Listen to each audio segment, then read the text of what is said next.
Good morning. আজ একটু তাড়াতাড়ি স্নান হয়ে গেছে। আজকে রবিবার। আজকে ব্রেকফাস্টে ইডলি, সাম্বার আর নারকেলের চাটনি। ইডলি খেতে কার কার ভালো লাগে জানাবেন। আমাদের ঈশান বুড়োর খাওয়া হয়ে গেছে, এখন ও রিমোট নিয়ে খেলা করছে। একবেলা মিটলো, এবার পরের বেলা। বর্ষার মেঘের কোনো ভরসা আছে? সকাল থেকে এত রোদ, আর এখন চড়বড় করে বৃষ্টি নামিয়ে দিল। আজ রবিবার হওয়া সত্ত্বেও কোনো ননভেজ হচ্ছে না, কারণ বাড়িতে এখন 3.5 প্রাণী।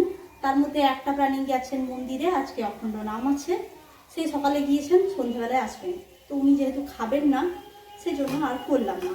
এখানে আবার মানে চিকেন নিতে গেলে হোল চিকেন নিতে হবে, ওই 250-500 এইরকম পাওয়া যায় না।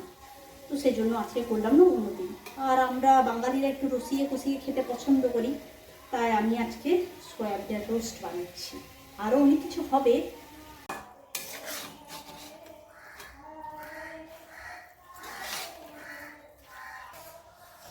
রান্না কমপ্লিট। এবার ভাতটার মাড় ছড়াবো।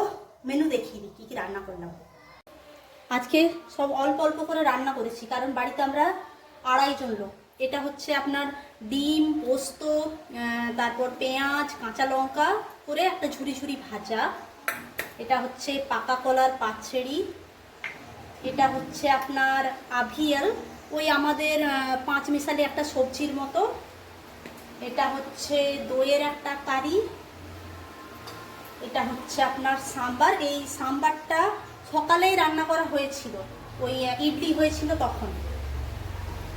আর এটা হচ্ছে সয়াবিন রোস্ট। এবার ঈশানকে খাইয়ে দিই, চলো। তো আজকের গল্প এটাই, দেখা হচ্ছে কালকে। টাটা।